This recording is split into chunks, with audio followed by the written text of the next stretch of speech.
আমি কিন্তু সবাই জানে আমি বক্তবলী আলিটেক গোগনগর অত্র এলাকার লোকজন সবাই জানে আমি এই এলাকারই লোক।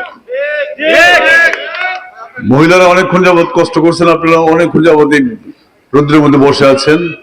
আমি আপনাদের কাছে কৃতজ্ঞ, আপনারা যেভাবে কষ্ট করছেন আমার জন্য।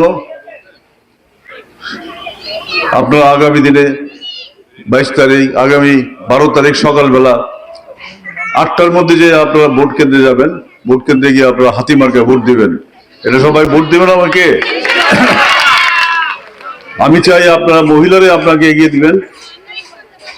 আপনারা মহিলারা যদি আমাকে এগিয়ে নিয়ে না যান, তাহলে কিন্তু যারা নাকি বৃদ্ধ বয়সে যারা আছেন এবং যারা ইয়াং জেনারেশন আছে, ইয়াং তো আছেই আমার সঙ্গে, আপনারা মহিলারা কাছে আমি অনেক চাচ্ছি, মহিলারা অবশ্যই আমাকে এগিয়ে নিয়ে যাবে।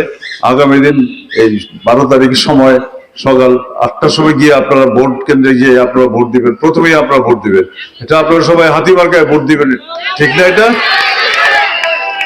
মুরব্বী এবং ইয়াং জেনারেশন যারা আছেন সবার কাছে আমার একটা অনুরোধ থাকবে, তোমরা তো নতুন দিনে আবদার আছে। আমি একজন মুক্তিযোদ্ধা হিসেবে তোমাদের কাছে আগামী দিনের ভরসা করবো আমরা। মুরব্বীরা তো আছেই, তোমরা আগামী দিনে ভবিষ্যৎ করবা, তোমরা কাজেই তোমাদের আগামী দিনের ভবিষ্যৎ গড়ার জন্য তোমরা কারিগর। মুক্তিযোদ্ধা হিসেবে তোমাদের কাছে একটাই দাবি, আমরা মুক্তিযুদ্ধ করে দেশ স্বাধীন করেছি আমরা। তোমাদের এখন সময়, আগামী 12 তারিখ সময় সকাল 8টার সময় গিয়ে তোমরা হাতিমার্কায় সবাই ভোট দিবে। এটা আমি সবার কাছে আশা করতে পারি। আমি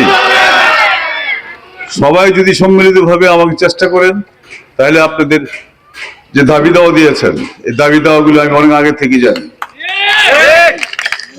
এই ড্রেনের ব্যবস্থা করা হবে, এখানে মহিলাদের স্বাস্থ্যসেবা করা দরকার, এগুলো আমি জানি, এগুলো আমার অবগত আছি। তো আপনাদের কাজটা আপনারা করেন, আমার সংসদে পাঠানোর ব্যবস্থা করেন। আপনাদের যে সমস্যা আছে, এই সমস্যাগুলো সব আমি দেখবো। এলাকার আপনাকে ভাই হিসাবে, বন্ধু হিসাবে আমি বিগত দিনে আমি আপনাদের সঙ্গে ছিলাম, আগামী দিনে আমি আপনাদের সঙ্গে আছি। সবাই আমাকে দোয়া করবেন। আগামী 12 তারিখ সকালবেলা হাতিমার্কা ভোট দিয়ে আমাকে জয়যুক্ত করবেন, এই ভরসা নিয়ে আমি আমার বক্তব্য শেষ করছি। আল্লাহ হাফেজ, আসসালামু আলাইকুম।